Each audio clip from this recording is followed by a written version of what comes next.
Сегодня многое делается для развития и обновления военно-морского флота. В строй вступают современные корабли, совершенствуются системы боевой подготовки личного состава. The US Navy has been the dominant force of the seas ever since World War II. However, during the Cold War, there was a rising force in the East. With submarines often more advanced than their US counterparts and a rising surface fleet, the Soviets were beginning to have a fleet that would eventually stand quite a good chance against the US Navy. However, with the Soviet collapse, many of these ships were left in shackles and many scrapped. So how does the Russian Navy of today hold up?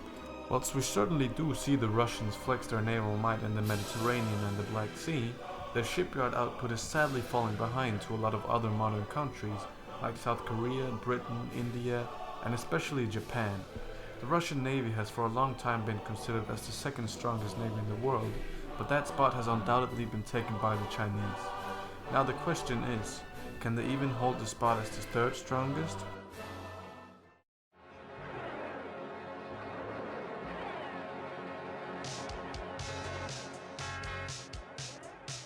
Until 2006, the Russian shipbuilding industry was in very poor shape. However, with the creation of the state-owned United Shipbuilding Corporation, the Russian ship industry began recovering again. The Soviet Union went through a grand build-up during the Cold War, which meant prioritizing ships over support facilities and often retaining ships in service long after their useful lifetime. This only worsened the bad situation the Russian Navy was left in after the Soviet collapse, as they lacked both the funds and the shipyards to maintain the fleet.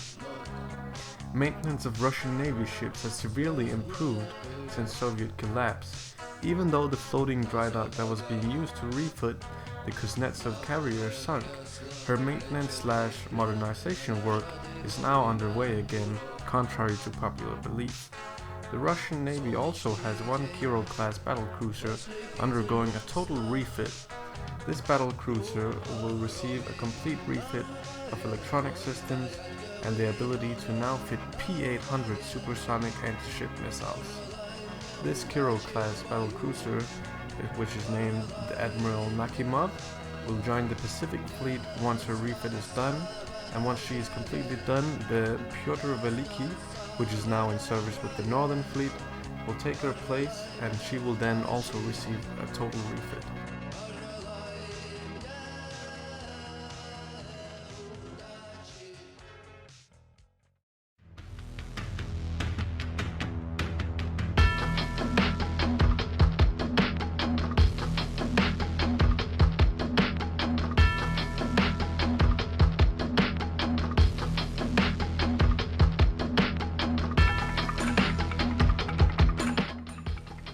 Most of the new ships the Russian Navy has acquired were either corvettes or frigates, and various smaller ships.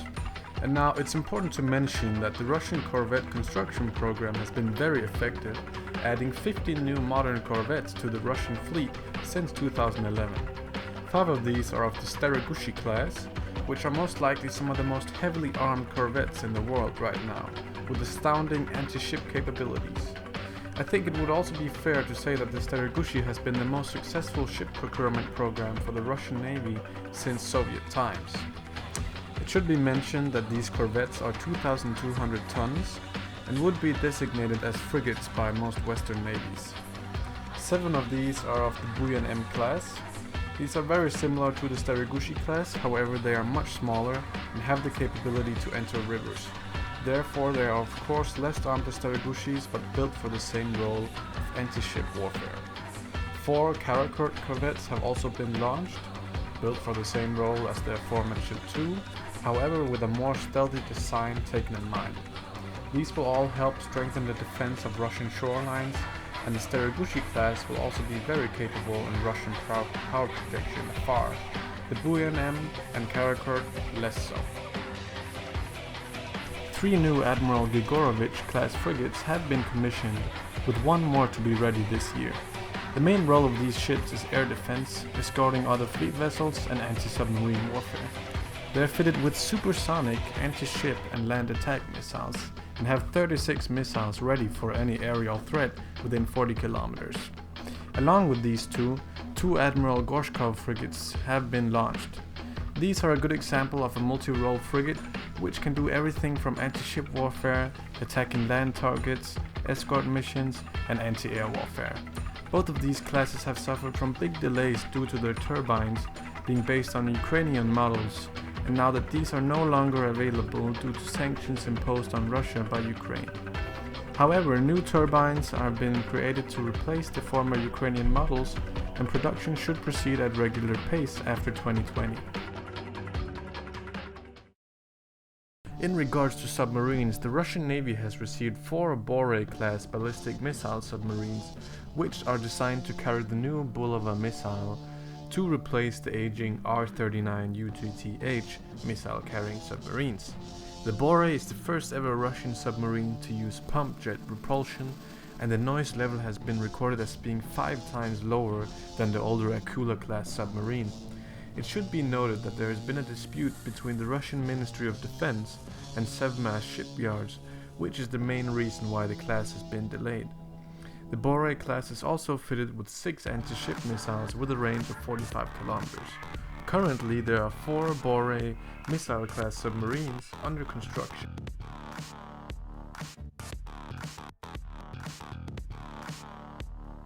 The Russian Navy has received 2 new Yasen-class attack submarines with 5 more under construction. The Yasens have been a long time coming, as the construction of the submarines began already in 1993, but was delayed due to the economic crisis that the Russian Federation went through in the 90s. However, the first Yasen class was launched in 2013, the second in 2018, and it is expected that a third will be launched in the following years. The Yasen class is said to be one, if not the most advanced class of attack submarines currently. The Yasen class are fitted with 10 torpedo tubes and 8 supersonic P-800 anti-ship missiles that can reach speeds of 3,000 kilometers an hour, whilst staying as low as 5 meters above the waves. These missiles can be replaced with Caliber land attack cruise missiles, allowing the submarines to be used for attacking land targets. It should be mentioned that the Yasen class cost a staggering $1.6 billion, being one of the most expensive projects the Russian Navy has undertaken, and this is most likely the main reason behind their delay.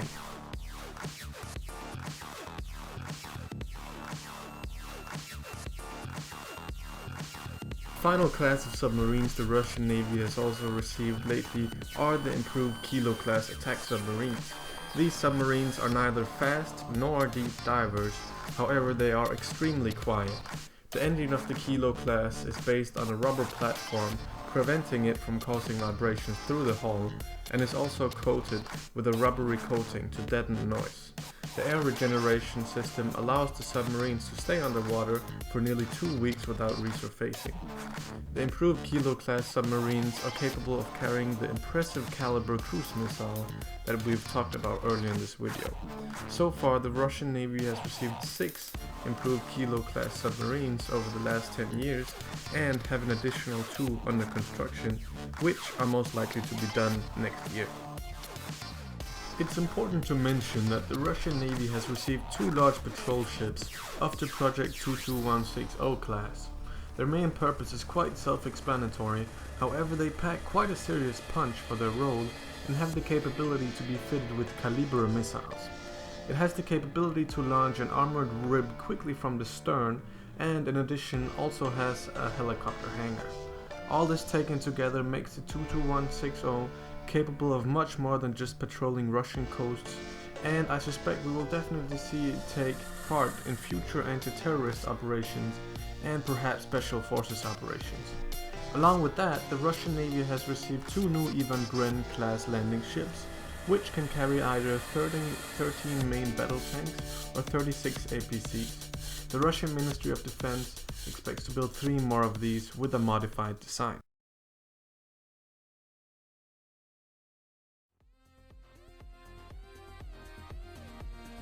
For the future of the Russian Navy, we will see an increase in smaller vessels such as corvettes, frigates and destroyers.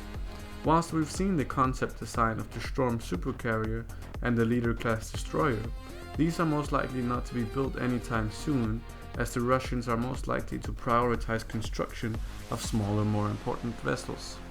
It's important to mention that both the Russian and Soviet navies always have been around to secure the Russian coastline and the security of logistics. It now seems that the Russian Navy wants to have a navy capable of projecting power afar, especially as we have seen with the Kuznetsov being deployed off Syria. The most interesting project that we will see is the construction of a Super Goshka frigate displacing more than 8,000 tons.